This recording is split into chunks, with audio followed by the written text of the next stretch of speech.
We're trying to not underspend, we're trying to not overspend our mitochondria. Because once you fix that, then health gets fixed, the neurological gets fixed, you become, I always say, superhuman, unstoppable, limitless.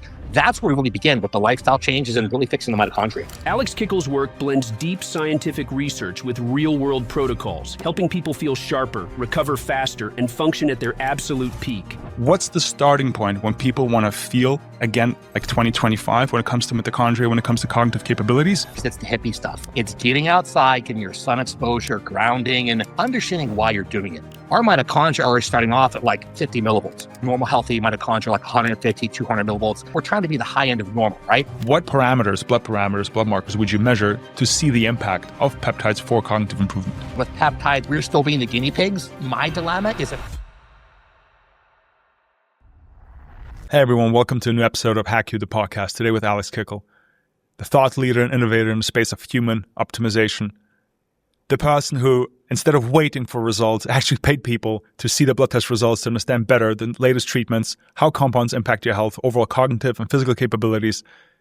We went on a deep dive to create protocols depending on your needs and goals to fully understand what's already out there today and discuss what's going to happen in the future. Alex, welcome to Hack You podcast. Pleasure to have you, man. I was looking forward to this episode much more than you can imagine. It's been months that I've been following you, and I'm so excited to have you. I appreciate you having me on, man. I wish I was there in person. This, like we're saying beforehand, looks like an awesome playground. Well, we're building the playground, and the whole idea behind Hack You is about optimizing and becoming the better version of yourself without sometimes going too deep into the latest things, but also understanding what's out there in the market if you're ready to take that jump. So this is exactly where I want to start off. When I speak to people in their 30s, 40s, even 50s, when they feel like, hey, I want to feel again like I'm 20. I want to understand what's going on in my body, what I need to change to get back that feeling, that energy, that drive.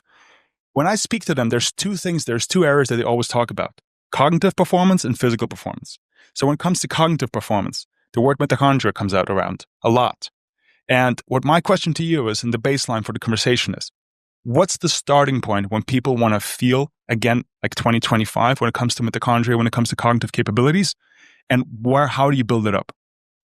Starting point. So might be the boring part for certain people, but I love starting here because it's the hippie stuff, right?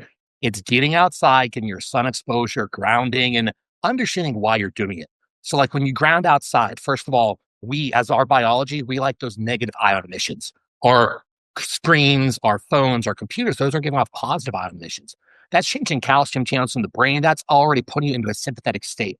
And all this research has been out there for like years at this point, where we are just in this positive ion emission standpoint, and we need to get out of that and get back to the negative ion emissions we're getting from the earth. So basic electron donation comes from the earth through our feet, number one. Number two, sun exposure. We talk about mitochondria there. The biggest thing I like talking about, and I've started to really hit hard on this now, is mitochondrial membrane potential. So if anyone's out there reading the research, it looks ridiculous. It's the symbol for it is a triangle. It looks like a trident and an M. That's mitochondrial membrane potential. Look it up and learn that stuff. It literally will tell you everything you need to know about the millivoltage potential of all mitochondria and what we're trying to do. So the photonic exchange from the sun increases mitochondrial membrane potential. We're trying to increase it because in today's society of the blue light overexposure, the poor water, poor nutrition, all the things people are doing wrong, our mitochondria are starting off at like 50 millivolts. So ideally, like normal healthy mitochondria, like 150, 200 millivolts, and that'll change on what you're reading, but we're trying to be the high end of normal, right? So you have to start with the basics of just getting outside, getting sun exposure, having structured water to carry information to literally allow mitochondria to communicate, right? Because our communication system, like in reality, how I see it, neurons fire pretty fast, right? Everyone kind of knows that. What fires faster is mitochondria, fascia, and water. So in an anticipatory standpoint, our mitochondria are turning on before we even do anything. So before I started this podcast today, I was having that sympathetic arousal because I'm pumped up to talk. I'm getting a dopaminergic dump because this is going to be fun, right? That anticipation is coming from mitochondria. So your mitochondria and water, basically they're communicating and they send signals through the fascia of the body to turn things on before you even do anything. So if, for example, didn't have this conversation like I was ready for it, but then you had to cancel on me, all those biological cascades already happened. It's like we already had the actual podcast because your mitochondria turned on before your neurons even fired. So we're trying to take our mitochondria, which are functioning down here, low voltage wise, and push it up to the top end of normal. So those normal things get you up there. But then you get to a certain point to where, okay, it's not enough to overcome overall today's societies. Then you look into over-the-counter supplements. because those are cool because, again, you're adding up slow millivoltage to this whole mitochondrial membrane potential. So the cool thing about that is we cannot overspin or underspin mitochondria. So this is where we're looking at mitochondria literally oscillating and moving like everything in our body. We talked before, we recorded about vibrational therapies and things like that. This is all the sub-quantum level. We won't get into that yet. We're looking more upstream, right? This is where the vitamin C's, the NACs, glutathione, carnitines, you name it, and any of those mitochondrial supplements, pyroquinone, quinine, PQQ, tons of things like that will start slowly pushing you up in that millivoltage potential. So now, okay, you're the person who you just started. You did your grounding work, you have your structured water, you're being hit the outside in the sun. You start taking some vitamin C, some PQQ, some fisetin. Mitochondria is working better and better and better. You'll only get to a certain physiological state, and then that's where the peptides come in. That's when you start pushing the peptides because they can push you over the edge, get you in that mitochondrial physiological world. But then if you push too hard, you run into so many problems. So we're trying to not underspin, we're trying to not overspin our mitochondria. And that's how we kind of layer things in. Because once you fix that, then health gets fixed, the neurological gets fixed. You become, I always say, superhuman, unstoppable, limitless. That's where we really begin with the lifestyle changes and really fixing the mitochondria. Awesome. So now let's take a step backwards. So the grounding aspect and the sun aspect we understand. Before we even get to the supplements, and on the supplements part is I would like to double down on the ones that you think have the biggest impact for most people. And I understand there's a lot of them, but if we can choose 2 or 3 of them. From a nutritional perspective, what is your thoughts on a macronutrient level or whatever food we would like to choose that will also have a positive impact on mitochondria and cognitive performance before we get to the supplements? So from a macronutrient standpoint, I think we also have to look at being hypocaloric. So this goes beyond just energy balance. I think everyone, 2025, like we kind of know it's not just all about calories.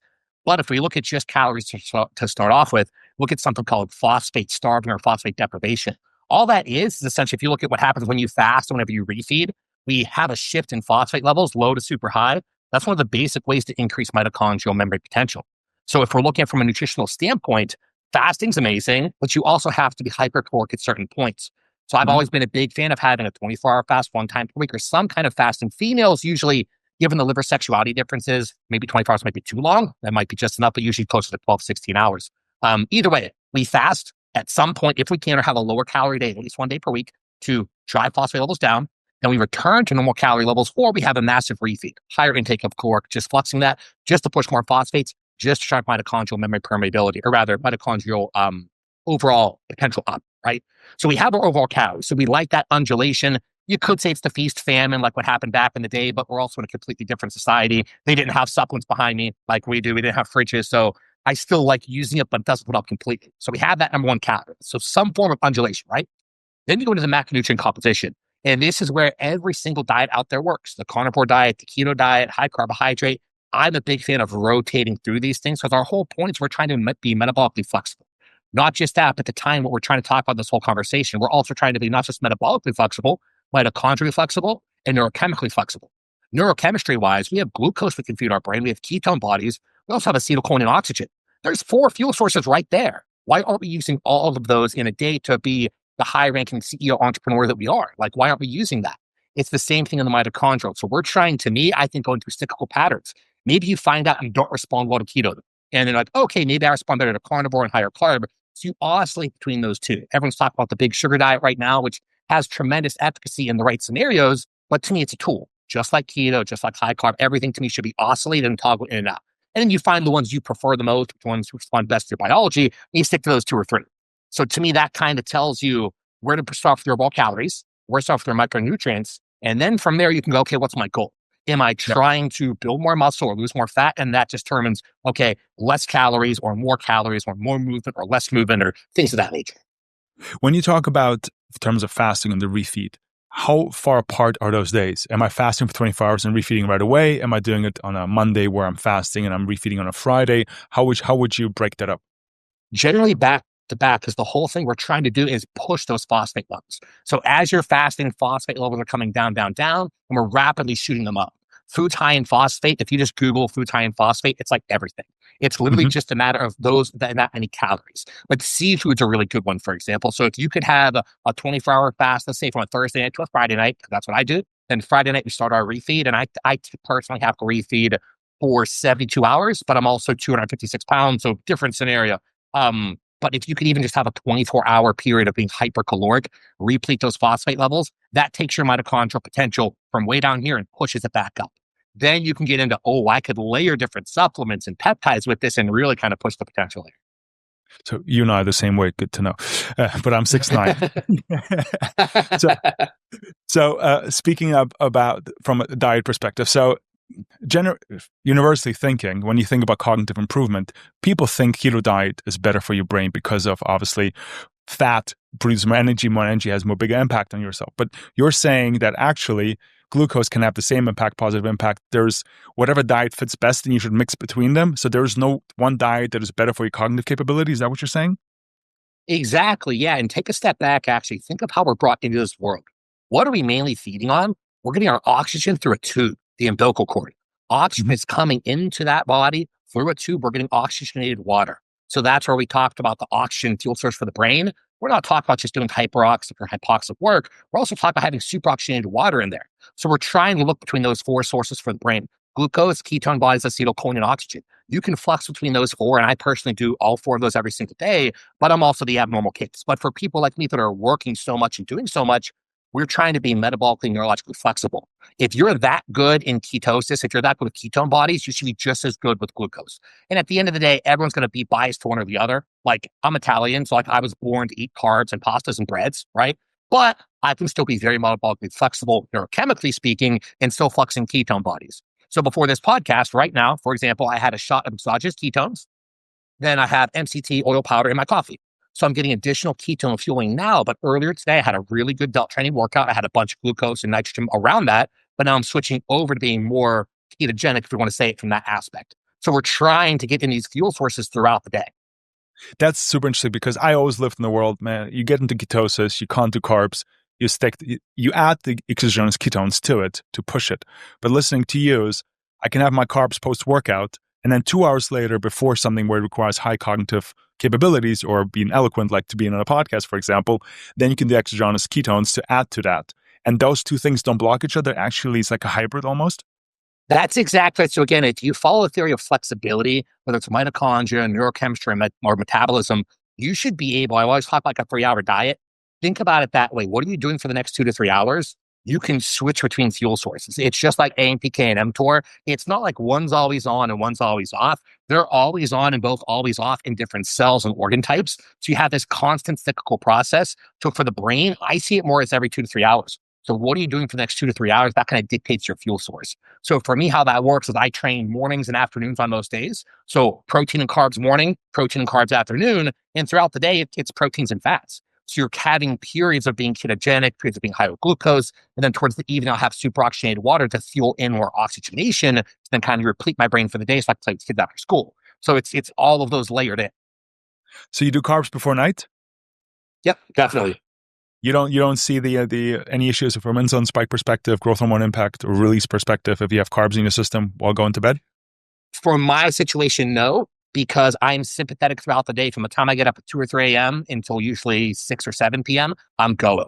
So even right now, I'm super calm and I'm having fun, but because I'm having fun, I'm very sympathetic. When you're sympathetic, you're generally not hungry because you're just burning through glucose, ketone bodies, and everything. So I specifically don't have that much throughout the day because I'm working all day. So I can only bolus those carbohydrates at night. We also, if you have those carbs at night, it's going to jack up plasma insulin levels, which does what? Pulls down glucocorticoids. Those are the things that will drive up all cortisols at the wrong time. And then all of a sudden, I'm up. I can't sleep because my cortisol level's high because I'm not actually repleting anything. So different scenarios. There's a time and place to not have carbs before bed, but my scenario is I need my carbs. But remember, I'm also a very carb heavy person. Yes, I think we'll push that topic a little bit further down the line. It's just surprising to hear you that there's a certain approach here. But again, the hybrid aspect is the one that kind of blew my mind. And it's like, okay, there's a 2-3 hour window. It's not days or 2-3 days in a row. It can be 2-3 hours where you can adjust your body from a glucose perspective or fat fuel perspective. Autophagy and fasting is super interesting, going with that whole line of thinking. So usually if you look after 24, 36, and you go to 40, 72 hours, the biggest changes you start to see is that your liver will start to produce proteins that you shouldn't be able to manufacture. Like literally, you shouldn't be able to synthesize certain amino acids. If you fast long enough, you will. So the cool thing about that is with our technology today, you can take certain supplements and peptides to push autophagy faster. So technically, you can be in a longer fasted state in less period of time. It also changes based on your muscle mass and tone. So the whole idea of you have to deplete muscle glycogen before you start driving autophagy, that holds up in natural biology. That changes the moment you take one dose of fisetin or one dose of spermidine or one dose of MOTS-c or anything that we're talking about in this conversation of over-the-counter supplements and peptides, because to me, they're both just as awesome. So we're trying to view it more as, okay, if this is what happens in normal biology, we're not normal biology anymore. We have all this blue light coming that's changing how our mitochondria uncouples and releases infrared light. That in and of itself means we're not the same biological creature we were supposed to be as of 50 years ago. So it just changes the equation. Now let's move to the supplements aspect. Mhm. You are a 45-year-old woman.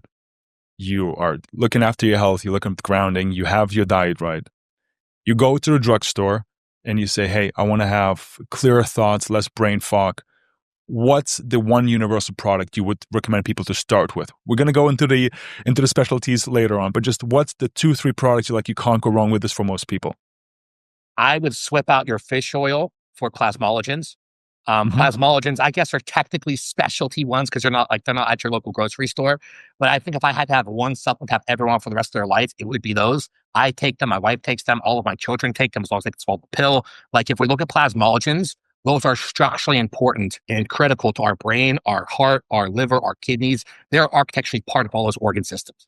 The original research on fish oil happened because they couldn't figure out essentially how to synthesize these plasmalogens. So then Dr. Goodenow came along, so Prodrug, all that fun stuff. They figured, we could do precursors. And all of a sudden, you see the remyelination happen within seconds. So not just in the TBI world, because I use this for all my professional athletes, but that 45-year-old female, you start to remyelinate neurons. You start to increase neuronal communication. You can start to literally hypertrophy and rebuild your brain by bringing these things in. So this is kind of what I think EPA and DHA should have always been this whole time. It's kind of how EPA and DHA is kind of built up, right? In reality, I think the research now is we're adding 3 months to our lifespan from EPA DHA, which is cool. It has amazing benefits. I'm not saying it's bad or anything. Nothing's bad, but plasmalogists have so much for more of a bang for your buck, especially in the neurochemical world. So that 45-year-old female, plasmalogens, 2 caps of neuro in the morning, 2 caps of glial at night, and you're driving not just gray matter, but white matter changes. You kind of went to level 4 right away.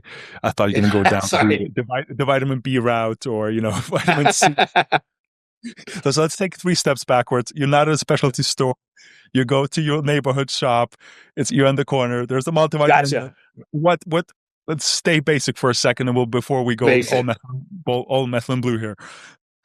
Okay, so basic then could be complex with some kind of a methylfolate variety. If we look at B vitamins, as simple as this: fueling and driving every process in the body's cofactors. So you can't really do anything in the body from a methylation standpoint if those B factors are not present. Usually that whole genetic mutation, it's 80-90% of people these days can have some kind of actual metafolate or some kind of variety of folate specifically to make sure we overcome that methylation problem. But a good B complex to me is definitely going to be number 1. Awesome. Now we move on, and before we go into the injections, I will talk oral. So one thing that blew up, and probably you've been asked about it millions of times, I've been asked about it a million times, is methylene blue. Methylene blue is something that I introduced into my routine on a weekly basis, several times a week. And I play around with dosages. And one thing that I realized when speaking to my friends who started using it, there's people who feel the smallest dosage, they're just stuck with it. They drive in a car and forget where they're going because they're so focused on the music. And there's people who take 5-10x the dosage that I'm taking and don't feel anything. What is your thoughts on methylene blue, and how would you tell people to incorporate it in their lives? And also on a dosage perspective, what's a good dosage to start and how high can you go? So every drug, every supplement, there's going to be good responders, there's going to be bad responders. Let's make sure everyone understands that first and foremost. We all just need to uncleave these compounds so differently. So just because your friend or Joe Rogan or whoever is talking about it doesn't mean it's good for you, but it could be an option for you. So we step back and look. The people that get overdrive into that sympathetic nervous system is because methylene blue drives up what's called cerebral metabolic rate. So metabolic rate for our body, think of it for your brain. So if your brain is constantly churning over and now it's cranked up to level 10, right? What's it going to do? It's going to burn through fuel. So if you're not refueling it with glucose, ketone bodies, acetylcholine, or oxygen, you're going to forget what you're doing because your brain has no fuel. So usually it's a fueling problem for the brain, and it might be someone who's just hyper-responsive to that, number 1. Number 2, it could also be pulling down neuroinflammation to such a degree to where now your brain's functioning like it always should have been, but you're not used to it. Like imagine if you were tired every single day and all of a sudden you had 110% energy. like you're not going to know what to do with yourself. You're going to be fidgety. You're going to have like ADHD because it's new for you, right? It's a new experience. So it's a learning process, just like everything else we do. Usually, if we look at methylene blue, the lower doses are going to improve that mitochondrial membrane potential, and the very high doses actually decrease it. A lot of these have kind of a flip, kind of like with vitamin C. If you low dose it, pretty good improvement to anti-inflammation. If you high dose it, it'll start to pull down and be an actual oxidant. But with methylene blue, we usually start off with 5 or 10 milligrams just to start off. You can even go as low as 800 micrograms on how sensitive you think you are. I'm a bigger fan of starting low and building up because you can always start low and add more.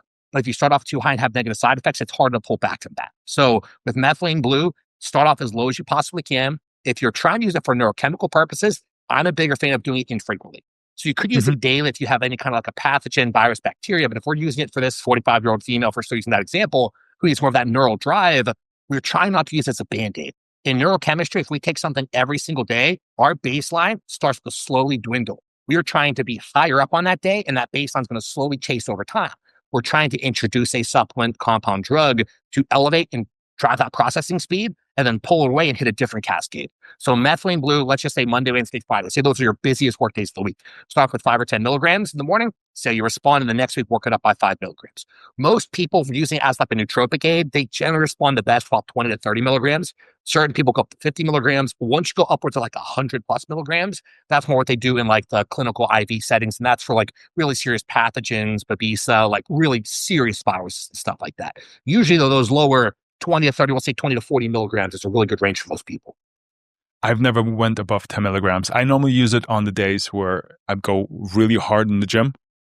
But interesting, my takeaway from what you said is, what I understand correctly, is it's best to take with food because you need the reserves, the glucose or the fat for it to use the energy, or can you use it also on an empty stomach? Yes, so you can use it. It's not necessarily with or without food. It's more the overall nutrition for your brain for the day. So if you are going to be fasting that day, it's going to drive your cerebral metabolic rate faster. You should take alpha GPC and give you more acetylcholine, or you should take exogenous ketones, give you more ketone bodies, or something to make sure your brain isn't burning through fuel. At 10 milligrams, though, most people won't run into like an overburning of fuel problem, so you're probably pretty good. But as you work it up to 15 milligrams, 20 milligrams, that's when you might run into problems. And you'll notice that like your speech will go, your memory will be like, I was about to say something, I can't remember. Like that happens to me all the time. I got to fix it. It's like, oh, I just burned through acetylcholine, And then you need to add to that. Okay, cool. What else? So we went from the drugstore to the online shop. We got the methylene blue. We understand from an importance perspective, you use it 3, 4, 5 times a day. You don't want to use it too often. You want to increase your baseline. It's good for your mitochondria from a power perspective. You want to make sure that you have the energy for it. What else can I use in an oral form that would be beneficial for my cognitive capabilities? So quick correction, methylene blue 34 times per week, not per day, just to make sure everyone isn't taking it like morning, noon, and night. Yeah, yes. So we can go down a couple different routes. I'll go with J147. It's a really cool compound. I introduced it to NASCAR years ago. This is one of the only compounds that'll modulate AMPK to drive neural mTOR. So literally you can grow and hypertrophy your brain by taking this compound, usually about 10 milligrams. It has some cool ability to also pull down neuroinflammation and drive overall neuronal communication. So J147 for pretty much anyone as a long-term aid against Alzheimer's, dementia, Parkinson's, for the person who's trying to be the high-level entrepreneur. I think that's probably one of the least understood compounds out there just because it's not popular, but I've had some of the best results with that compound over time. Now we come to a compound that from my understanding, is probably one of your most favorite ones. I think I heard that you found it 6-7 years ago, and you've been extremely happy that it's finally getting the recognition it deserves. SLUPP. Finally, right? Yeah. Finally. I've been on Sloop for probably 6 or 7 months. Unless something better comes out, it will be part of my routine. But can you share what it is and what people feel on it, and then also why you got so excited when you found out about it? So SLUPP332, they did a whole bunch of research into these estrogen-related orphan receptors a while ago.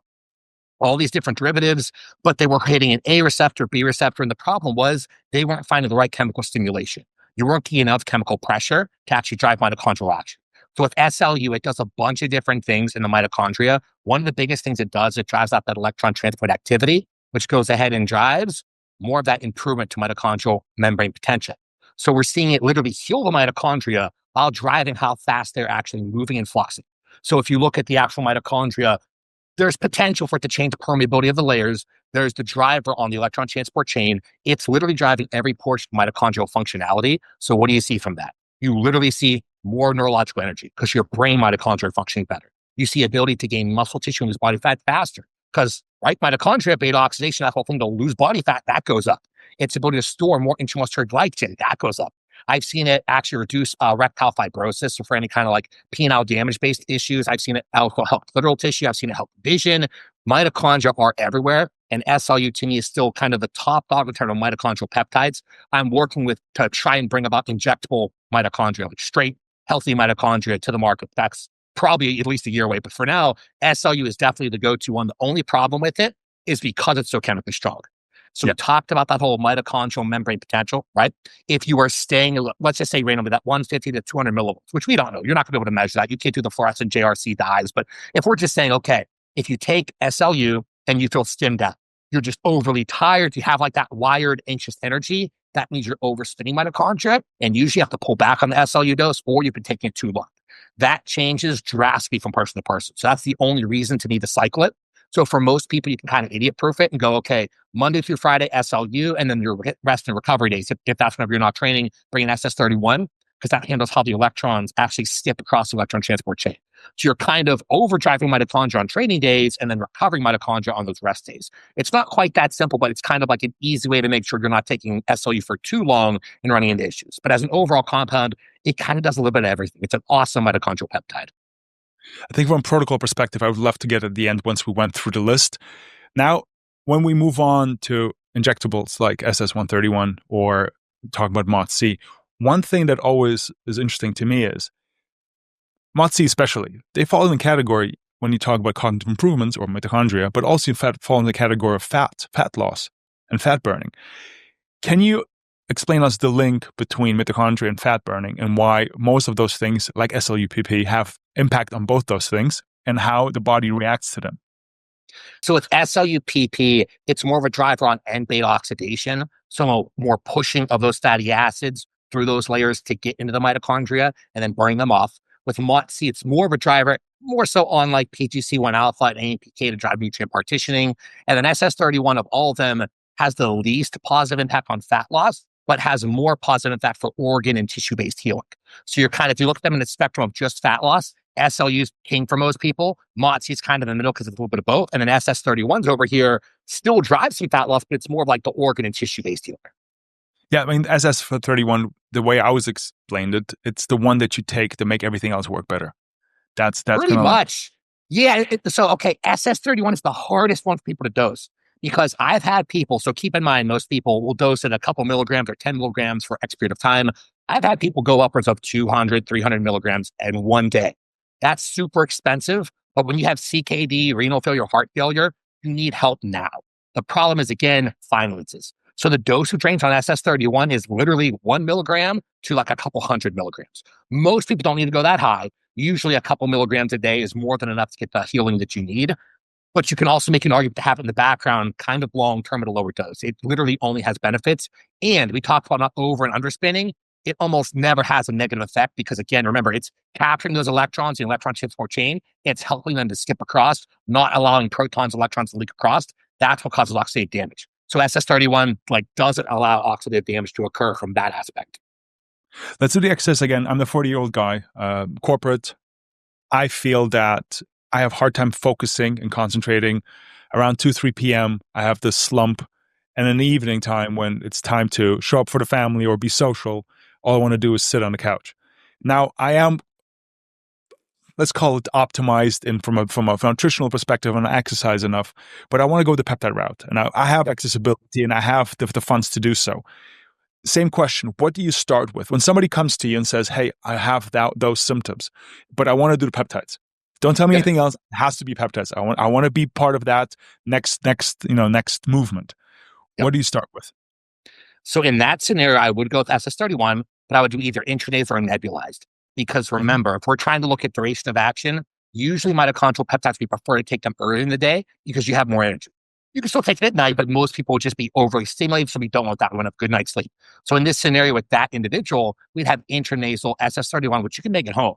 It's traditional. You just reconstitute your normal SS31, say a 10 milligram vial, The math is 6 milliliters added would then make one nasal spray in a traditional atomizer, which would have 60 sprays, about 166 micrograms. You do 1 to 2 nasal sprays when you get that dip at work, and then 1 to 2 nasal sprays before you get home to play with your kids, and you'll be soaring for the next 3 to 4 hours. You'll feel the lights click on, and you'll be good, but it'll kind of taper off, and you won't then be staying up late at night and having those constantly ongoing thoughts. So usually the intranasal varieties like that hit hard and fast, but come out of your system even quicker, is kind of more favored. Because remember, that nasal cavity connects with the hippocampus and the amygdala. So emotions, memory, that all gets fired off. So that's a really cool tool to have on hand for most of those people. So the half-life of SS31 is around 3-4 hours in case it's a nasal? I don't even look at half-lives or memory in them anymore, because to me, they almost don't matter. All drugs, all supplements, and all peptides. And this is probably me just getting too deep into pharmacokinetics and dynamics. But if you look at non-genomic and genomic action of everything, something's going to happen in picoseconds when it hits you, when you take it, whether it's injection, nasal spray, pill, and then it's going to affect you for the next weeks, months, days, years. It's going to affect you forever at an epigenetic level.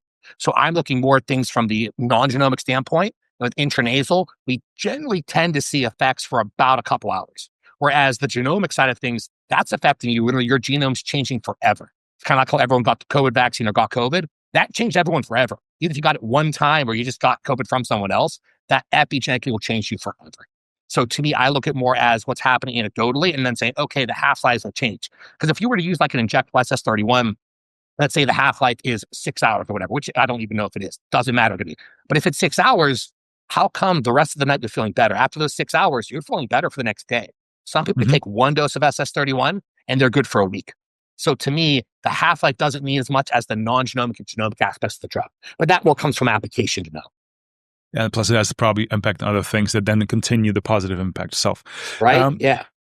Why, when speaking to a lot of people in the field, they say that MOTS-c is probably one of the favorite peptides that are out there. Why do you think that is? What's the sensation around that? And why do people prefer that much? So I'm a bad person to ask that question because I don't follow what people say, but I'd probably say, because if you're looking at where it's working on mitochondrial DNA. So you kind of zoom into those two layers, all these floating little mitochondrial DNA in there, right? It's mitochondrial open reading frame with the 12 RNA-seq. That's what the full name is. So it's already happening from within the mitochondria, their DNA in the mitochondria. So it's deep-seated and usually has spillover on both, right? Not just healing of mitochondria, but it's driving the sirtuin cascade, the peroxisome proliferator activated receptor cascade. It's doing a little bit of everything. So maybe that's where they're coming from, where it's kind of like your overall one tool to say, hey, a little bit of healing, a little bit of fat loss, a little bit of neurochemical stimulus, a little bit of anabolism, a little bit of everything. So if you say, and I love that fact that you said, hey, I'm not going on based on the words that they're saying. Well, okay, fine. Let's take a step backwards. Hey, if I speak to somebody, would you look into peptides? Oh, are you sure they're safe? And I would love to reply to them. Yes, you can check or see based on blood testing, for example, or before and after. How do you measure, for example, MOTS-c, if you're not going on subjective feelings, but actually objectively, what parameters, blood markers would you measure to see the impact of peptides for cognitive improvement? So usually if we're looking at peptides for cognitive improvement, we're not getting like a functional MRI, or you're not seeing architectural changes, but you can only go to your local lab, test something simple like your Quest diagnostic or whatever you have out there in Dubai, right? You usually look at things like hsCRP, interleukin-6. We're trying to look at overall inflammation in the body, because if mitochondria is functioning properly, inflammation should be barely there. Like we all should have some inflammation, but it's never, like in biology, it's never too much or too little. We want right in the middle. So hsCRP should be like 0.6, 0.8. If you're at 1.0, not the worst thing, but if you're at 3.0, you got some problems. Interleukin-6 should not be tanked, but also shouldn't be 12 plus. So if IL-6 is like 6, 7, 8, okay, you're in a decent range. So I would look more for those basic inflammatory markers, but I'm a bigger fan of looking at biofeedback. You know how you feel. If you wake up every day energetic and happy, you shoot out of bed, you have more energy for your family, for work, like, you know something's working. So we're still in this whole world with peptides where we're still being the guinea pigs. But like my dilemma is, if I wait for the research to come out, then 100 cancer patients are going to die before then, or I'm going to miss out on 30 Super Bowls, or like there's just too much time to lose. So it's like, I would rather be the person who's figuring that out now. And I'm not the only person. There's tons of amazing people out there doing it. But the research is always going to be probably 10 to 20 years behind. And that's kind of how it has to be. Like, this is how, like, we are the people that start and spark the conversation to get actual research done. So kind of need everything. One of the biggest conversations when speaking about what's becoming a trend is NAD+. And NAD+, I've heard from an impact perspective, You don't need it if you take NMN. You need it to improve NMN. You need an IV. You can take it daily. You can take a sub-Q. You can inject it every other day. You need to first build it up, or you have to first take 750 milliliters once a week for a month. First of all, is NAD plus the answer? Is it worth this hype that it's receiving? And how does it actually work? How would you start when I come to you and hey, I heard it's great. What would be your questions to understand if it's the right for me? And if I'm the right candidate, how would you start with it? Gotcha. So it's a tool like everything else. Everything's not good or bad. Is this the right situation, a person to utilize it? So if we look at NAD therapy as a whole, if you have too much NNMT or CD38, so NNMT will be the enzyme that will actually push it down the wrong cascade. So let's kind of pick it up like this, right? We push it down this way, we're going to get more drive on longevity, more improvement to organ health, more anabolism, more fast, more everything. Right? This is the cool side. If you have too much CD38, too much inflammation, too many immune problems, if you're sick, unhealthy, dysfunctional, it's going to go over here. It's going to start fueling tumor cells and senescent cells.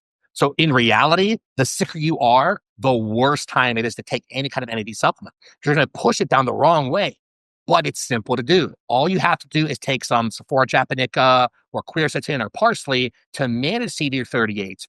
Go ahead and manage NNMT, and then all of a sudden, this is going to be a blockade. It's going to be shut off. You're going to push NAD down the right cascade. So all you have to do is first take care of that. You can do that with any of the products I mentioned. Redaxin is a really cool compound too from Nootropics Depot that'll manage CD38. Tons of things out there. If you fix the underlying cellular problem, now your NAD molecule is going to be used for your benefit. Now you get into NAD, NR, NMN, and again, they're all awesome. So if you take an injectable NAD, IV, intramuscular substitute, doesn't matter. The charge, is not getting into the cell, so it breaks down the precursors to get into the cell. Or you take the precursors to still get into the cell. So to me, it's not a matter of which one's better or worse. I'm a bigger fan of having all of them. Not every single day, not crazy high dose, but I think having the precursor throughout the day, randomly throughout your week, and then having once or twice weekly therapy of NAD, IVs, or injections, or something in that matter, just get a higher bolus amount of those molecules is generally the best route to go for most people. But you can also low dose NAD therapy to drive glyceraldehyde, lactate dehydrogenase, and a couple of dehydrogenases to improve your workouts. You can low dose it pre-workout to drive more glycolysis for your high rep work. You can high dose it IV or intramuscular to get more healing. You can use it a bunch of different ways. You can do it intranasal to drive more of the neurological healing. You can do it all these awesome ways. You can nebulize it. I'm a big fan of all the therapies. So I would say manage NNMT, manage CD38, then go ahead and maybe daily you take NMN, NR, like the basic supplements you could take, and once or twice per week, then bring in your IV or intramuscular for higher dose NAD therapy. I think it is a big benefit to longevity. It just has to have the right kind of input. So key takeaways from the listeners: taking NMN daily with NAD plus is a benefit. It's a plus one, plus 1 + 1 = 3 in that case, because it supports each other. Yep, you don't exactly. Okay, perfect. Now, quick one, because I had this literally yesterday received a message from a 30-year-old girl who writes to me, "Hey, I was told I should take NAD plus to look better." Is that just is there any impact on collagen production on skin, hair, nails from NAD plus, or is that just some marketing spiel that's going on right now where they're trying to push this product because they know it's the new trendy thing? So if you do topical NAD productions like the topical creams, that can have a lot of collagen, elasticity, and dermal-based changes. That's awesome. If you're injecting it or taking the oral supplements, you could technically make the argument. But again, this is the problem. If you understand these cascades biochemically, you can make the argument for anything. Because if you are fixing underlying inflammation oxidation at a subcellular level, then upstream means you have more reserves to heal the skin. So it's kind of like indirectly versus topically. I would do topically in that scenario.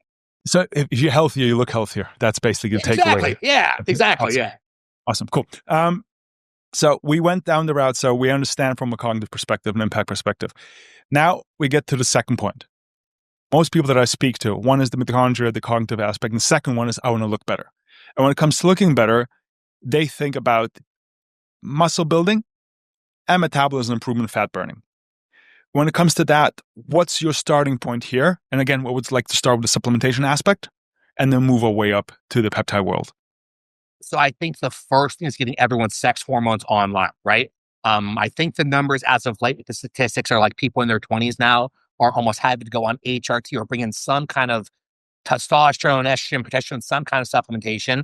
So if we say no injections, basic over-the-counter supplements, like you said, I'd go more on the bioregulator side of things. So if I was a male, I'd check your total testosterone, and checking SHBG, all the basics. Females, maybe getting a Dutch panel, but more so looking at estradiol, progesterone, testosterone. Figure those numbers out.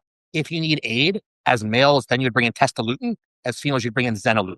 So bioregulators, for those of you who don't know, you have your cell, right? These bioregulators come in, they're a couple amino acids. They traverse the cell membrane because they're, nanoscopic nanomedicine, basically.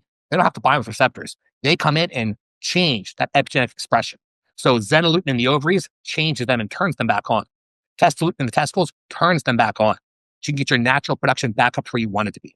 So I'd probably go with that route first and foremost, bring in the bioregulators. If there's a thyroid problem, thyrogen kind of comes in. The bioregulators are probably the best bang for your buck if you're trying to stick to over-the-counter supplements just to fix those sex hormones. Absolutely. I did Testosterone, and one of the things why, when I try to explain to people why I believe it works, is because the protocol for them is you don't take it forever. You literally get on for 20 days, you take off 10 days, get back on to 10 days, and then you do it every 6 months. I have some cool stuff with that too. So that's like the original protocols. I've had people on Testosterone for 4 or 5 years, and it has been enough to stop them from eating HRT, which I think is pretty cool because we've pulled it out as a test, and their testosterone would drop, their estradiol would drop. But as a replacement therapy, 2 caps per day, 1 a.m., 1 p.m., that's been enough to keep them off of HRT because they're just opposed to injections. So you can literally dose them infrequently. You can dose them chronically. You can dose them a bunch of different ways. The original research is amazing, but it's 2025. We have so much more accessibility. And I mean, these conversations, like everyone can try out so many things. So with the bioregulated traditional protocols, although they're awesome, I think there's a lot more to add to that. And like the testosterone or the xenolute for the women and males that don't want to do an injection, that could be a long-term therapy if it's needed. And you could bring like Tungat Ali, Shilajit, Sustains, like there's a bunch. No, let's not jump over that because, again, there's 2 approaches here. There's one approach is like, hey, guys, anybody who tells you take a supplement to improve your testosterone is lying because even if the improvement is there, it's so minimal, it doesn't make a change. And then you have people like, no, you need boron, you need Tungat Ali, you need ashwagandha. The positive impact, it adds on. Each of them has a benefit there. Do not skip them. So what's your thought process? Is that something where like, hey, the changes are so minimal, it's not worth taking into account? Or is like, hey, no, add them to it and maybe even make it even if you're on TRT, still use them because there's so many other benefits that they have? Yeah, I think it depends on the degree of damage. So if you were someone who's in a mycotoxin-ridden environment, so let's say your house had mold for 3 years, that's probably not going to be enough for you. Like just being honest, the toxic overload is not going to allow your body to heal. But if you're someone who's not in that damaged environment, you could probably get away with those over-the-counter supplements. And as a male, push your testosterone because ideally we like to be like 800, 1200 milligrams per deciliter. Once you hit a 1500 plus, you can get away with it, but then you're tipping into that super physiological range, and that's where you can have more potentials of negatives. But usually 800, 1200, a lot of guys can get that and maintain that with just the over-the-counter supplements. But sometimes it's not enough. Same thing with females. You might be able to push your testosterone in the mid-range, but you can't get that high end of normal. Sometimes it won't be enough. But I've seen some amazing things with basic over-the-counter supplements. That's why I use everything, because you just see all these things working. So I would definitely have them test out. And boron's one I think everyone should be using. If you're using HRT, if you're not, if you're blasting, using like everyone out there, natural or enhanced, boron comes in. And I don't see it the way the research talks about it. I see it as changing that sex hormone globulin translocation. So what I see it more as improving androgen receptor binding affinity and constant. So it allows that sex hormone to find the receptor, docking easier, send its signal easier, undock and go to the next receptor faster. Because SHBG, everyone talks about as like the bad guy. It's literally translocating, it's capturing your hormone. It's not like destroying it or eating it up, right? It's not the cookie monster. It's just going to gobble it up. It's pulling it into the nucleus and allowing it to cause epigenetic expression change. So SHBG, we don't want it too high or too low. We want it probably at that mid-range for males, probably about 40 to 60, somewhere in there for most guys. So boron, yeah, amazing little supplement too. So you would say that's the one you start with if choosing, and then Tungat Ali and ashwagandha or something else, that would be your plan B, plan C? I would, yeah. So for guys, testosterone; for females, xenolute. Then tier 2 would be a boron, working up from 3 milligrams, maybe 12 milligrams. And then from there, you look at what you need more of. If you're a female needing more estrogen, it could be like a Siberian rhubarb. If you need more progesterone, it could be like a chasteberry. For males, if you need more testosterone, because testosterone bleeds down to DHT and bleeds down to estradiol, that's where you bring like the Tungat Ali. Or then from there, if that's not doing the job, usually Sustains works a little bit better. If you're in that scenario, you don't follow the Tungat. Awesome. Now, if we move on to the world, when I speak about peptides, the ones that I hear most about are ipamorelin and tesamorelin. but there's also CGC. There's other ones that in combination. When you think about from a growth hormone releasing peptide, what would you start with? Who's the right person for that? What can they expect? And I think also very important is from a protocol perspective. There's so many protocols out there. I'm very happy to talk about Testosterone. Again, I stopped Testosterone after 30 days, total. Based on what you just said, I should have kept going and we'll, reintroduce it back to my protocol.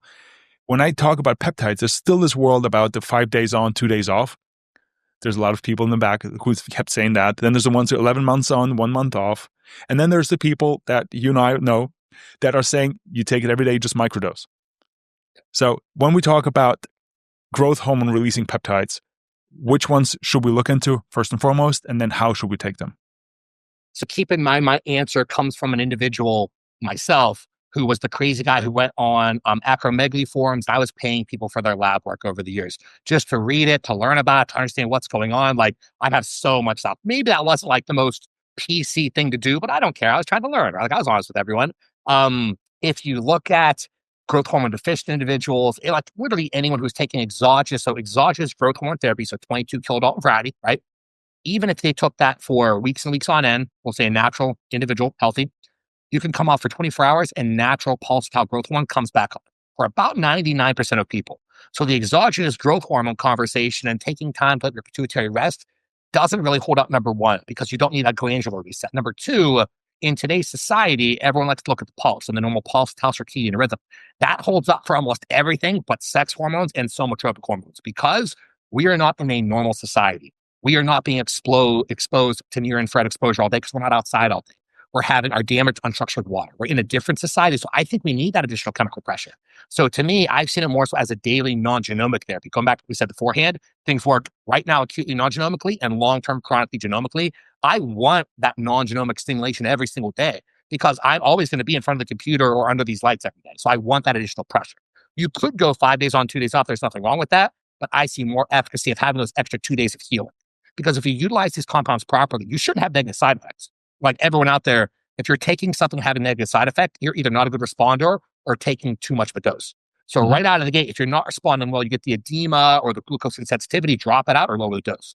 So with that being said, let's scale them, right? We're going to go with a testosterone to an MK677 to an exogenous growth.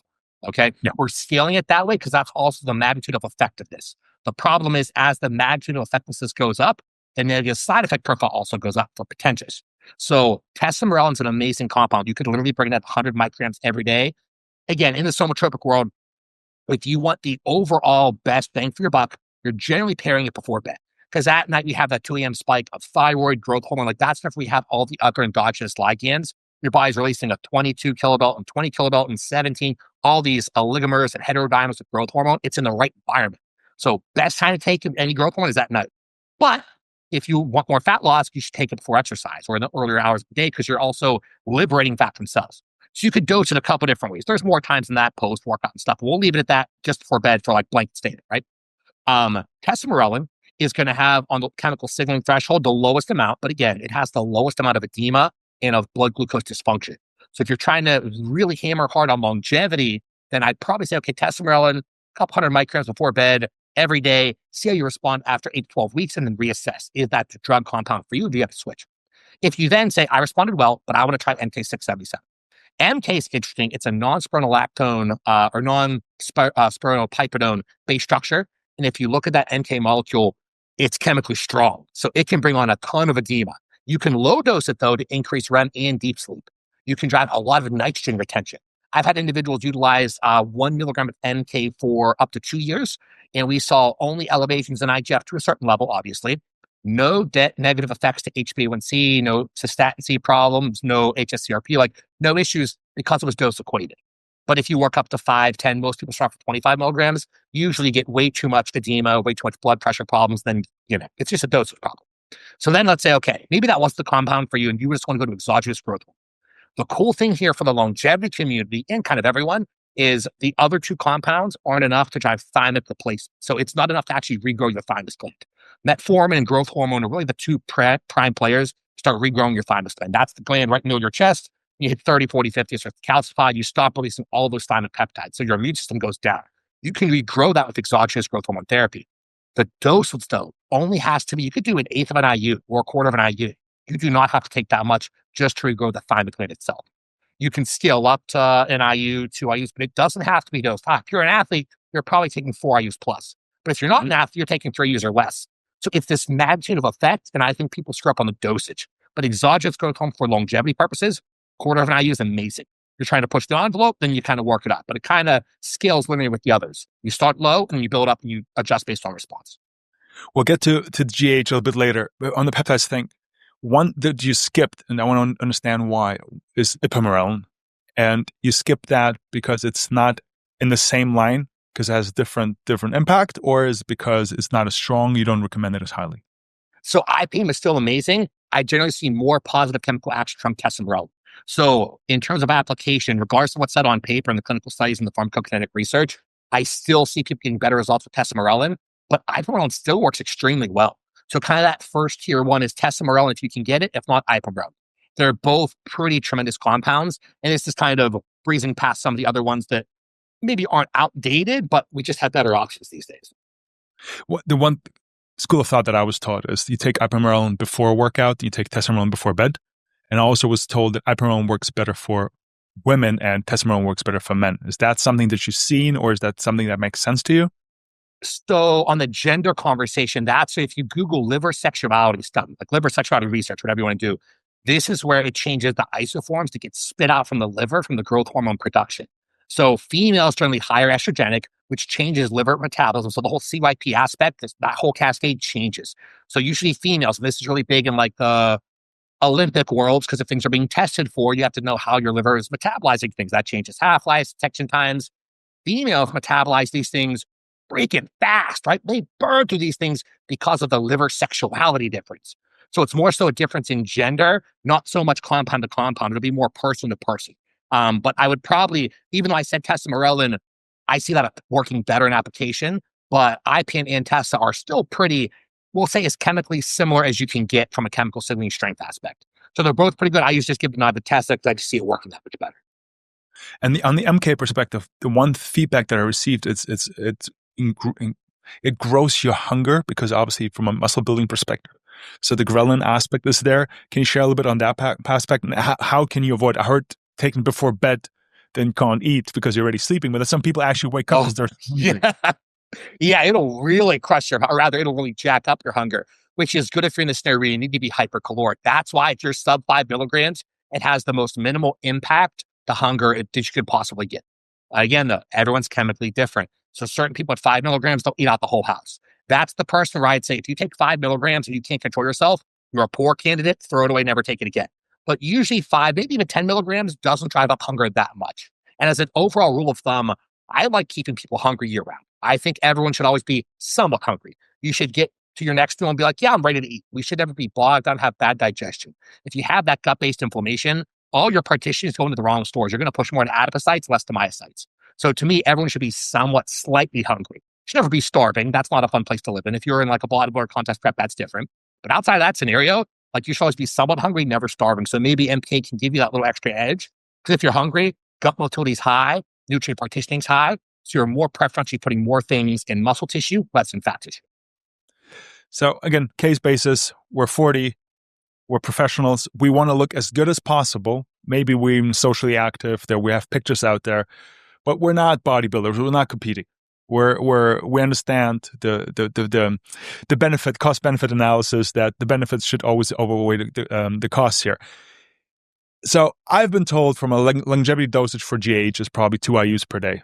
Everything above that, we're not talking about longevity anymore. We're talking about additional impact. You said maybe as an athlete, maybe you can go 4 and 6, but 2 is probably the cap off that I heard from several doctors to say, below that, you do this for longevity purposes.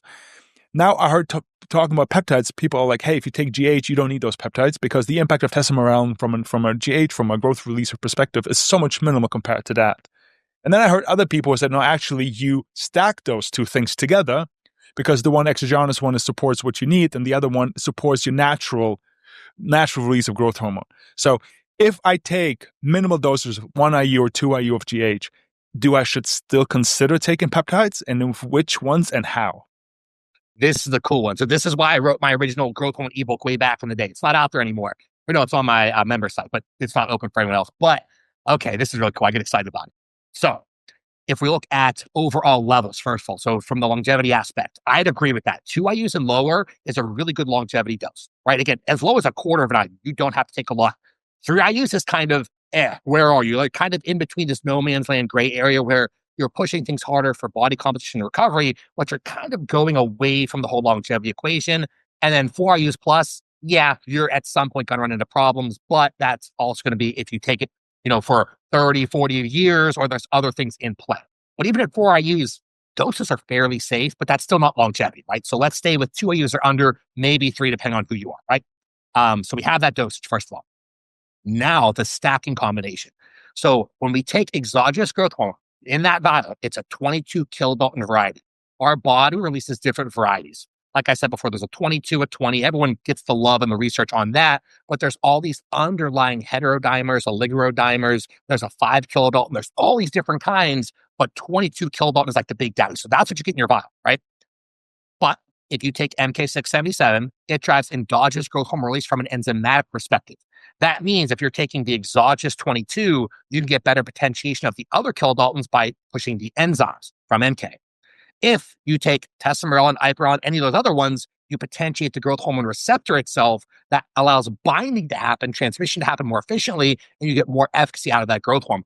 So you could literally do all three. Might be overkill, but they're only going to potentiate each other. But at some point, you're going to have too much somatropic activity, and that's going to spill over to the negative side effects. But literally, you could stack them. You could do all three. You could do just two. You could do just one, depending on what you're trying to get. If you're trying to drive the receptor sensitivity or the enzymatic aspect of more kilodalton production.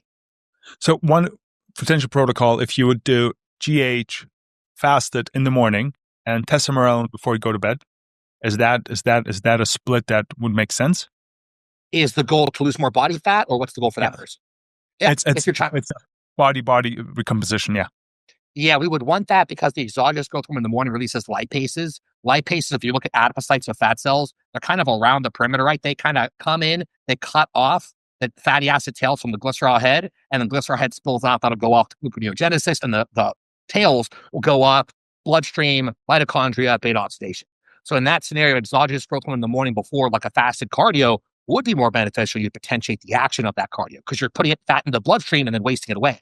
Then at night, you kick back on the receptor sensitivity. So then by the time you wake up in the morning, that growth hormone is more receptive and it works better. So that would be a very good scenario. You've done this before, right? I've done this before. And that's the reason why I'm asking is I tried so many different. I'm currently in that stage. I'm in the fasted workout, 2 IU, and then testosterone at night. The one thing that I was looking into, and this is also I received so much different feedback, is number one is from an EGH perspective, because you have different growth hormones in your body and they're all different. Taking exogenous growth hormone is like a wrecking ball. Sometimes your body doesn't need that. It can use different ones. Is that correct that taking it daily might not be the best depending on the day? So if you have a hard workout day, it's maybe more recommended to do than on a day where you have a light reactive, just a recovery kind of day? Or is that something that is just like part of your TRT, you just take it on a daily basis and regular basis and you keep it with it? I think if the dose is equated, then yes, it's the daily therapy. If you're out of that longevity range, that's you could maybe get into different days for different purposes, like heavier myotraumatic days, more growth hormone, the lighter rest recovery days, just the testosterone, iperon, maybe even MK. You can do that. You can set it up so your weekdays are exogenous growth hormone and weekends are MK only. There's an enzymatic action on the weekends, and then drive the actual exogenous replacement during the weekdays. You could set it up a couple different ways, but if your growth hormone is under 2 IUs, I don't see the need to play with those numbers that much because the chemical acidity is just not that high. Perfect. Now comes the one that I haven't done because I don't fully understand if this one of those cases actually works. I was told that you can do the GH before the workout, and after the workout, you do the IGF-1. Does it make sense to inject IGF-1 post-workout? Is there a benefit to it, or is it one of those things that doesn't directly convert or improves it because something in the body happens? Yeah, so this is a whole protocol that has to be specific. That being said, you can't take IGF-1, IGF-DES, or IGF-LR3 by itself. It's still going to work. That's 50% efficacy. If we're trying to be 100% perfect, optimal, whatever we want to call that, you have to first of all have an area of hemodynamic flow and myotrauma. That means you got to train hard first. So first comes training, then post-workout, you have to turn on the receptivity of the growth hormone receptors. that means you start eating your food generally more nitrogen and glucose, so proteins and carbs, and you have to have your growth hormone fed. Okay. That drives the receptivity and sensitivity of the growth hormone receptors. You wait 60 to 90 minutes to allow the first pass through the liver. Then you apply IGF-DES or IGF-1 Increlex. That's ideally the best case scenario because you're putting the body in the right environment to receive the IGF molecules. If it was an LR3, I always talk about that as more as like a super insulin because it doesn't drive a lot of localized myocyte-based growth or systemic growth. It's more of like the nutrient partitioner. It has a very long half-life, but half-life, like we talked before, doesn't say much about the pharmacokinetics and dynamics of its non-genomic and genomic chemical signals. So to me, LR3 could be the thing pre-workout or post-workout just to drive more partitioning, which is still cool. DES comes in as the localized myocyte player. Because if you look at how myocytes, like the way the muscle cells grow, it's a spark of IGF. And then you have the laying down of nuclei and tissue, and you'll eventually have a bigger muscle. So Increlex, ideally, post-workout in that scenario, IGF-DES ideally in that scenario, but can still be done post-workout. And LR3 could be done kind of either or. But if you're trying to be like as optimal as possible, you would have training, eating and growth hormone, and then 6-9 minutes later, your IGF. Listen, I think when the listeners hear to all that, they're trying like, how many of them are there out there? And I think you're not even scratch the surface. Now, coming through protocol perspective, and let's say there's two kind of days. There is my heavy lift day and my heavy, I need to be focused, I need to be in the moment day, big meetings, whatever that is. And then there's my recovery days. Yeah. Out of everything we discussed today, this morning, if I have the accessibility to all those kind of things, when do you start? What do you start with? What can you take fasted in the morning? Let's say you work out in the morning. So let's say you wake up at 6, your workout is at 9. What do you start with beforehand? What do you do during the workout? If there's something special there, I don't know if how you look into intra carbs or what all those kind of things. Post, I just heard this was very interesting. So you eat first, then 90 minutes later you consider IGF on other things.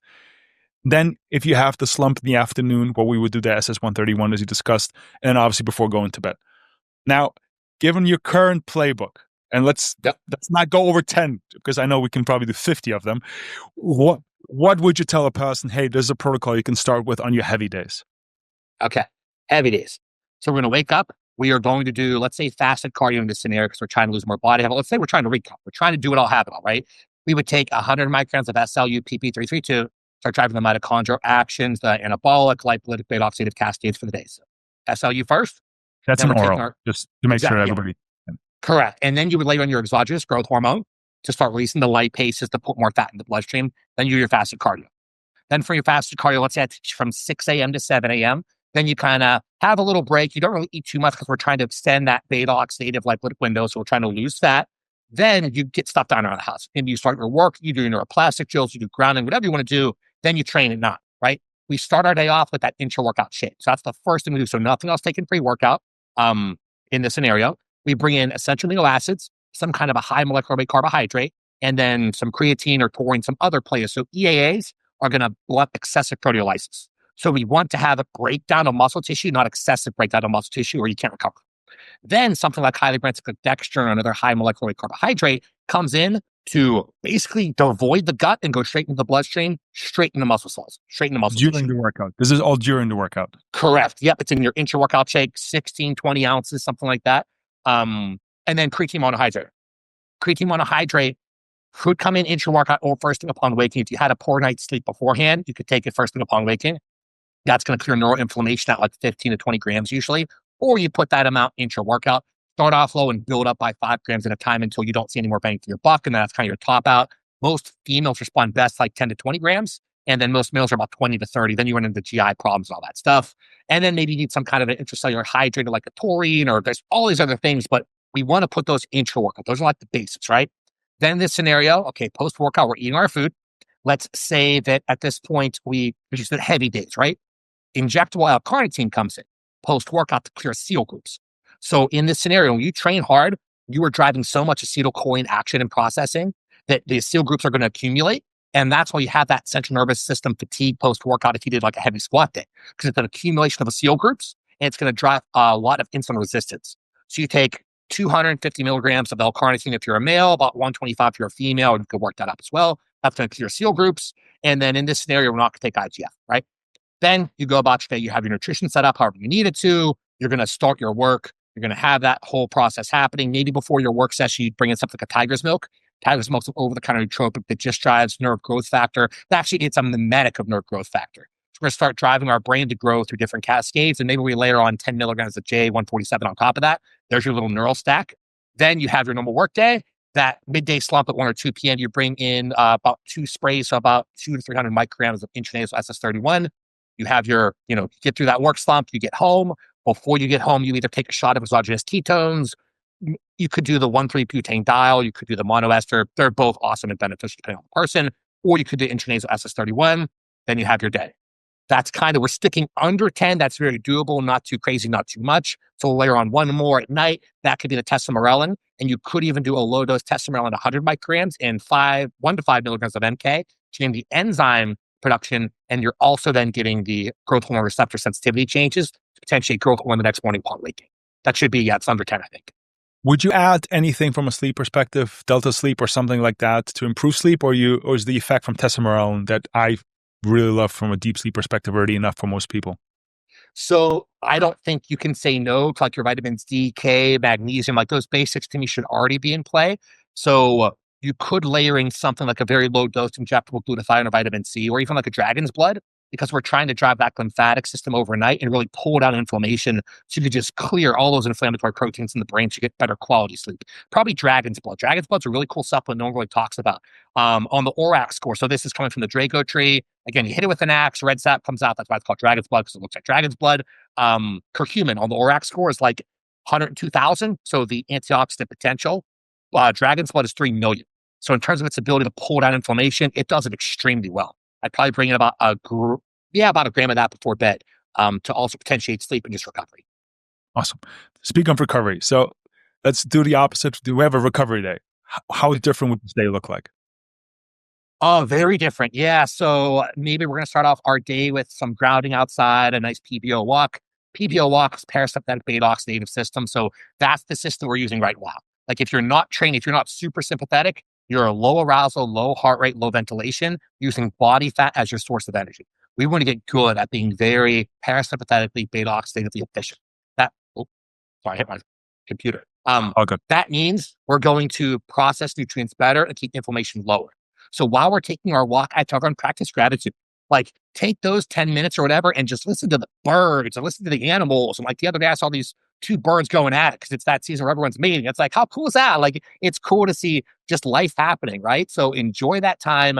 Come back home, maybe do your mobility work and stuff like that. Then you start layering these other compounds. So on this recovery day, maybe you want to drive autophagy pretty hard. So we start, recycling the things in our body that need recycled out.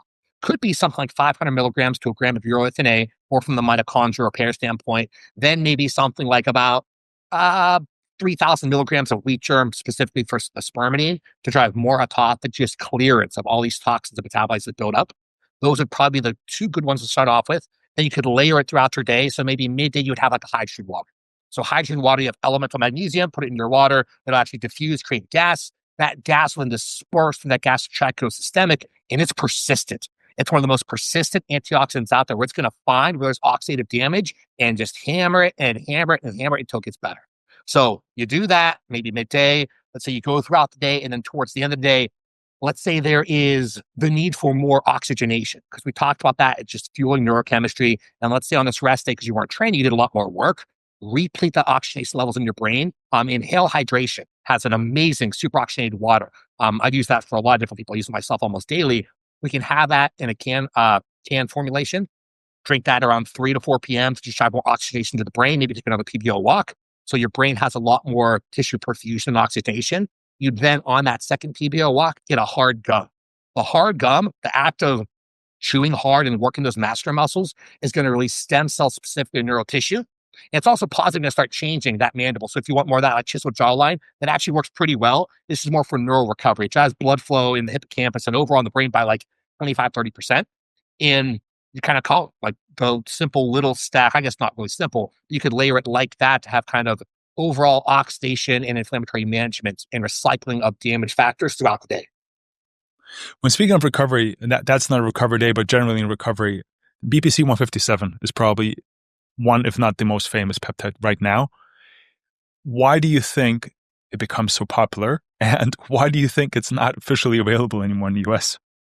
Because they work so well and they can't be patented. So they're creating peptoids to be the precursors that they can, pharmaceutical companies can actually patent and sell, which is awesome. To me, I wish everything was available at Walmart because then the whole world would just be healthier, right? Um, BPC, so okay. GHKCU drives a lot of stem cell mobilization. TB500 activates neonatal genes. And then I usually say BPC157 because of the other cleanup work with tissues. And it's not just myological tissue, but soft tissue, some neurochemistry. You can use them for different reasons, different purposes. But generally, we stack them in that scenario to get stem cell mobilization, activate those neonatal genes, and then drive the other tissue repair. So those three basic ones could also come in on those recovery days. I've also been doing something with myself and my clients lately where during a deload week, I call it longevity week, where every single day we have a different peptide to drive specific organ or whatever the problem is recovery for that week. Because we're already not training, why not also add some years to our organ health? But you could also bring them in on those rest and recovery days, depending on what the problems are you have. Like organ health, like KPV for your liver or something like that? So like TB500 specifically, we could see it repairing cardiac tissue and neural tissue dramatically well. BPC157 has a lot of positive spillover to renal and liver organs. Remember though, they all spill over into global healing as well. So it's not like that specific, but TB500 is unique because it's the only one that turns on neonatal genes. Those are the ones that if we were right now, there was no damage, we didn't have the blue light, didn't have whatever. You didn't fight with your wife 2 hours beforehand and have cortisol high. Like that's the one that activates those genes to allow us to start being cellularly at a younger age. So not chronologically, like more biological aging based. And then again, we have the BBC as kind of like the blankets, the overall healing player, and bring more stem cells with GHK. You could also bring in the KPV, so alpha myostatin stimulating hormone. That's kind of like pulling down overall inflammation. So if you like just need blanket state over inflammation management and you don't want to bring in a Tylenol, any kind of NSAID, KPV is a good one for that. I think your statement in terms of how can you see the efficacy of peptides and looking at the inflammation levels was one of my personal highlights today, just from better understanding and also being able to translate to other people the importance of that. Another thing that is very important from a baseline perspective for peptides is the origin from a peptides and where they come from and why they are considered safe and why they consider that they will only trigger a natural reaction in your body. They will not trigger something your body wouldn't be able to produce themselves or do themselves. Can you maybe deep dive on this for all the people out there who are still on that fence after everything they heard today? They're ready to take that jump and even consider injections, because as still today, the injection aspect is the one biggest hurdle that I've seen from most people who are very, very open-minded to a lot of things. But whatever that thing is, the moment the needle is involved, they kind of take a step backwards. So for those people, before we get into that, nebulize them. If you nebulize and breathe through the lungs, breathe through the nasal breathing, activates the lower portion of the lungs, massive hemodynamic flow, systemic dispersion. So you won't get the same effects as a sub-Q IM injection, but it's close enough. If you need more neurological recovery, you just breathe it in through the nose, less mouth breathing. You can do it a bunch of different ways. There's other options out there for different delivery methods. In terms of them being biologically saving, they're endogenous molecules, they're endogenous compounds. So the only difference is we can get a massive chemical signal response because they're exogenous, meaning we can only do so much healing at a physiological level because we're producing them. If we're taking them exogenously, we can take 10x the amount we produce or 100x or whatever arbitrary number is there. So the only difference is the chemical signaling is higher, which is what we need because our bodies in today's society, they're not enough. They're not enough to heal from all the damage that we're causing to it, even heavy training. Like I can't tell you how many athletes come to me and they have calcium scores 800, 900, 1,000 plus because they just overtrained for years and years on end. These peptides come in to pull down the inflammatory markers, to stop the oxidation of lipids, to stop atherosclerosis from happening, to literally give them years back. So they are some of the safest compounds out there, but everything comes with negative side effects, potentials, right? TB500 and GHKCU, extremely low potential for negative side effects. BPC has the one negative side effect of potentially driving up dopamine transmission, let's say dislocation. That's not actually a word. I just kind of made it up. But essentially, dopamine doesn't bind to its receptors effectively. That only happens in maybe less than 5% of people. And usually, if you just stop taking it, you're fine. So if you're taking BPC157 and all of a sudden you have lack of motivation, less everything, you feel that dopaminergic dump where you have less dopamine, it's the BPC. But again, that's very few and far between. The most common ones are you just have an injection site reaction or something very small, maybe some nausea, some diarrhea, the basic things, but that happens with any medication when you're taking a foreign substance. But again, if you had 1 million people, that's not happening to the majority. That's maybe 5%, maybe even 1% or less. They're so effective because they're endogenous compounds. We just get more chemical signaling by taking them exogenously because we just don't produce enough. And if we could produce enough, or rather, um, we're not producing enough later on in life because our thymic gland starts to calcify. So the thymic peptides specifically, we're not pumping them out anymore. So you're just trying to replace them. If you look at longevity, replace what you're losing. So replete that thymic gland, replete thymic peptides, just replete what you're losing. You're losing superoxide dismutase, you're losing glutathione levels, you're losing stem cell production from bone marrow. Replace these things, and all of a sudden your body is functioning like you're 25 forever because you're taking things that you're releasing up until you return. Awesome. The last category is the one that actually made everything boom, and is the GLP-1s out there. I myself have been I tried all of them. I actually am microdosing Retrotide for the last 6 months. And I'm microdosing a little, I'm talking 2 milligrams a week, like every other day, 0.7, just to kill that food noise. I don't look at sweets. I don't want alcohol. I'm not even considering all those kind of things. But the more I read about it, that the benefits actually from Retrotide are much, much bigger than just from the appetite suppression or the food noise kill. There's actually also support from a muscle building perspective, and also good for your insulin levels. Can you maybe go a little bit in detail on GLP-1s and also share, besides Retrotide, what's the future look like? Oh, yes. So, okay. First of all, microdosing, you could literally take them as low as 10 micrograms one time per week. Like that's kind of the lowest chemical sodium threshold I've seen for just background management of inflammation. So usually if we kind of like align them up, so semaglutide, tirzepatide, to retatrutide, we're seeing GLP, then GLP and GIP, then GLP, GIP, and GCG. So that has the glucagon receptor stimulation. That makes the biggest change to anabolism. So as an overall, which one's the chemically strongest that has the most potential to improve everything? Retatrutide is that one. Tirzepatide, though, of all of them, tends to be the one that will manage hunger slightly better because Reta at a lower microdose will jack up your hunger. So you have that kind of balance out. Right? Absolutely. When Yeah. you start Retrotide, you're like, it's not working. I want to eat more. Yeah, right. But then you recomp, you lose body fat and you build muscle. So you're like, what's going on, right? It's that glucagon stimulation side of things. And then you have semaglutide, right? That is actually the better one for beating addictions. So anyone I work with that has like the overall like cocaine, methamphetamine, alcoholics, things like that, we can beat those addictions better with semaglutide. So it's kind of depending on what you're trying to do. As the overall best player, though, if you kind of want a little bit of everything, retatrutide is going to be your option, because it's working on 3 different standpoints and you're working on 3 different cascades that then affect the things you're talking about. So we see hepatic and renal strain going down. So literally pulling off inflammation off of those systems. That means EGFRs, I've seen them go from like 55 to like 96s just by bringing retatrutide. We see liver enzymes, so AST and ALT, so aspartate aminotransferase and alanine aminotransferase. They're generally hanging out in like the 40s to 60s normally for most people, even though that's technically like out of range. I've seen that go from like a couple hundred down to 100 down to 60 just by bringing in that, because it has massive systemic spillover to our whole body. And I think this goes back to, this is one of my little theories. I don't even know if it's true or not. Right? I just think it's what's going on. No one has bitters anymore, right? No one has any bitter foods. It's kind of been devoid in our society for how long now? That doesn't drive any GLP stimulation in the gut, and then doesn't drive any GLP action at all. So that's another system that, because of our society, has just evolved over the years. That stimulation has gone down. So it's almost now like we need that GLP replacement therapy. But the problem with that is what GLP does, GIP follows, and GCG follows. So it's these 3 tier. That's why retatrutide works so well. Because it's not just working on the GLP aspect. You're also getting that glucagon stimulation that drives the anabolism. That, and all of these, by the way, have the potential to act as an actual nootropic aid to modulate dopamine levels. What that means is they can not only increase or decrease them, it's based on what you need. So if you have too high dopamine, I've seen it pull it down. If you have too low dopamine, it pulls it up. So it modulates them. It's not just like blanket, here's more dopamine or here's less dopamine. It's what you need. So that's kind of where we're at now. I'm very lucky to have been a part of creating, I think, what's the first 5-stage agonist. We went through a couple different ones. We skipped the 4-stage because we knew there was going to be an IGF addition to there, which they are coming out with now. Whenever you push GLP levels so hard, IGF levels kind of come down. So that was one where they're like, oh, okay, that makes the most sense to make a 4, save you some IGF conversion over there. So they did that. That's been the making for a while. What we wanted to do was do essentially a retatrutide molecule, but attach a growth hormone and some kind of androgen molecule to that, right? Because then you wouldn't need HRT. This would replace everything. Did not work out at all. We essentially used like a SAR molecule manipulation, like an LGD variety.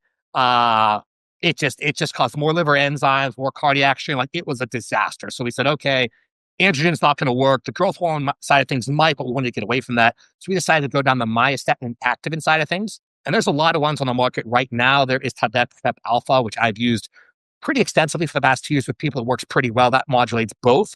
Whereas we have some of the new monoclonal antibodies that everyone's talking about now with trevogrumab and gratismab. So if you see that the ending, that is the monoclonal antibody, MAB. That I was lucky. The individual in the group, one of the individuals, was working at one of those pharmaceutical companies that actually was bringing about those compounds. We kind of had the leg up on that.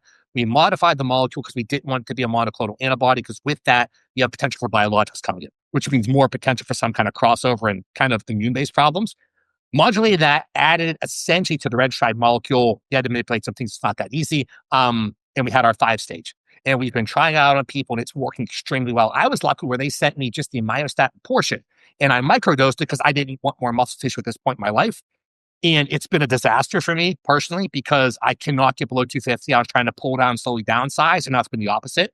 It's like, it's been, for me, I wish I never did it, honestly, but I see it as being a very cool opportunity in therapy for people in the future, in the longevity, in the elderly community, and things like that are going through sarcopenia and things like that. Of course.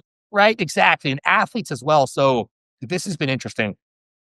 I don't see these myostatin inhibitors specifically being the end all be all for the bodybuilding community because androgen load is so high. When androgen load is so high, I don't believe myostatin is a rate limiting factor. Like, we're not seeing that in application. I had such a robust response because I've been on my basic HRT for 5 years, and I have no goal. I never want to change that again. The Gen Pop people we had in our little study, that we put together, they had amazing results. But that's because they didn't have any androgen load. And the people that did have HRT responded decently well. People had any higher amount than HRT didn't get nearly as robust as a response. So I see the myostatin portion of all these compounds being more so as the adjunctive therapy to HRT, or for the people that don't want to take HRT. But for anyone who's taking more than HRT, I don't really see that being a big game changer for them. But the 5-stage one, essentially imagine Retatrutide while also managing myostatin. That's essentially giving you pretty much everything. And so that's the route we're taking it with. I'm very proud to say that I actually sold away my rights to all that, because I have no desire to be part of that whole process with Big Pharma. So there's basically, hey, here's a check. Don't talk about these certain things. You can talk about these things. And Alex is good to go. I'll move on to the next thing. And the next thing, changing topics a little bit, just to get you excited and everyone else out there. I'm working with one group on mitochondrial transplantation.